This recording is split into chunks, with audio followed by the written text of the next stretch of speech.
At the end of the Tabi'een, there was an individual in Iraq who became prominent as a jurist. His name was Nu'man ibn Thabit, or as we know him, Abu Hanifa. Abu Hanifa did meet, according to some scholars, some of the companions of the Prophet ﷺ as a young man, too young, and narrated nothing from them. He was like at the end of that era. Really, he belonged to the Tabi'een, the next era. And there arose, along with him, another bright star in jurisprudence amongst the next generation, by the name of Malik ibn Anas in Medina, who we refer to as Imam Malik, whose grandfather was a Sahabi. His grandfather was a Sahabi, his father a Tabi'i, and he was a Tabi'i.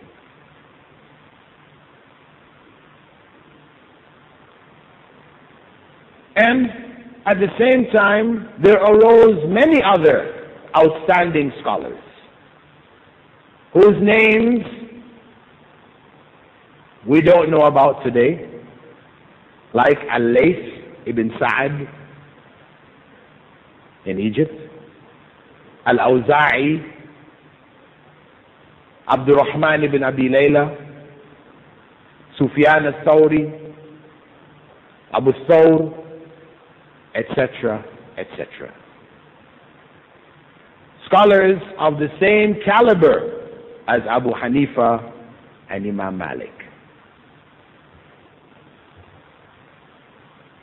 Some names we know, some names we don't know. But anyway, if one asked Abu Hanifa, who for the most part studied under the students of the companions, among his main teachers was Abdul Rahman ibn Abi Layla. Abu Layla was a Sahabi. If you ask Abu Hanifa, "Oh Abu Hanifa, Ya Aba Hanifa, ma madhabuk?" What is your madhab? What do you think he's going to say? Ana Hanafi? I'm a Hanafi? No, because he was not forming any madhab. He was not forming a school that people were to follow. In fact, he told his companions, his students, "Do not write down my opinions." He said, "Why not?" "Because I will have an opinion today and change it tomorrow. And the day after I'll change it again. And the day after that I'll change it again. So don't write down my opinion. Instead, take your rulings from where I took it. Go back to the sources." What was the source? As he said, إِذَا صَحَّ الْحَدِيث فَهُوَ مَذْهَبِي. If the hadith proves to be authentic, if that narration from Rasulullah sallallahu alaihi wasallam proves to be authentic, that is my madhab. So what was the madhab of Abu Hanifa? The madhab of Rasulullah sallallahu alaihi wasallam. That was his madhab. Same thing with Imam Malik. If anybody asked him, "What was your madhab?" what do you think he's going to say? "I'm a Maliki"? No. He's going to tell them, "I am following the madhab of Rasulullah sallallahu alaihi wasallam, as I learned it from the Tabi'een, who learned it from the Sahaba, who learned it from Rasulullah sallallahu alaihi wasallam, following the same madhab as that of the Sahaba and the Tabi'een." That was his position. And that was the position of the scholars of his time. And they studied under whichever of the successors they were able. They didn't have one teacher, they had many teachers. And that's how they studied. Now, one of Imam Malik's students, his name was Muhammad ibn Idris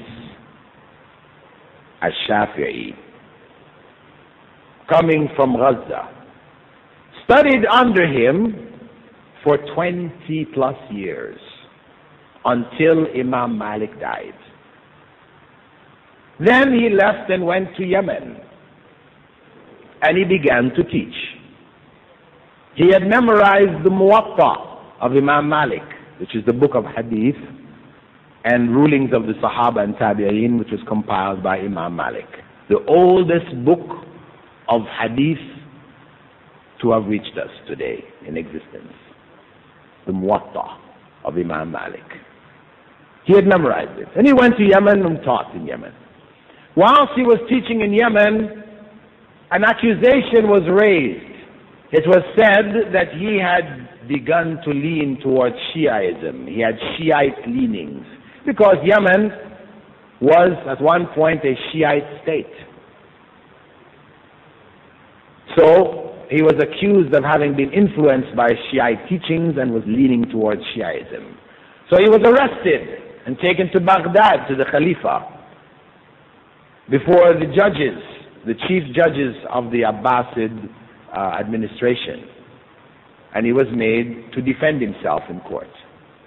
And he defended himself and proved that he was not a Shiite nor leaning towards Shiite ideas. After that, he was in Baghdad, and Muhammad ibn al-Shaybani, one of the leading students of Imam Abu Hanifa, was a leading judge there. So,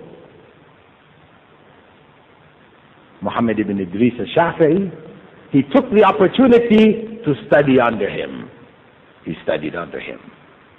After studying under him, he decided to change a number of positions which he held based on what he had learned from Imam Malik. He changed them, and he wrote a book to document his new positions, the new understanding that he had gained from studying under Muhammad al-Shaybani. And the name of that book, he called it Al-Hujjah, the evidence, the proof.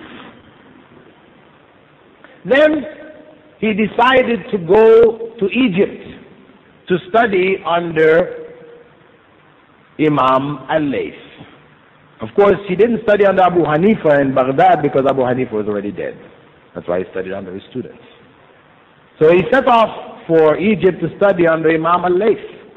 However, by the time he got there, Imam al-Layth had already died. So he studied under the students of Imam al-Layth, al-Layth ibn Sa'd. After studying under them, he again changed a number of his rulings. He changed rulings which he had learned studying under Imam Malik, rulings which he had learned studying under the students of Imam Abu Hanifa, and he came up with new rulings, and he documented them in another book which he called Al-Umm. Al-Umm, the essence.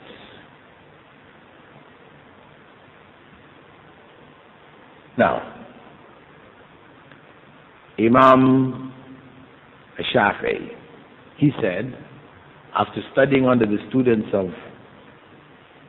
al-Layth, he said his famous statement, Al-Laythu afqahu min Malik. Al-Laythu afqahu min Malik. Imam Layth was a greater jurisprudent than Imam Malik. Now, if you or I said that statement, people would say, who are you? What gives you the authority to say that? But nobody could dispute with Imam al-Shafi'i because he had studied under both of them. And he said Imam al-Layth was a greater jurist than Imam Malik ibn Anas. Isn't that strange?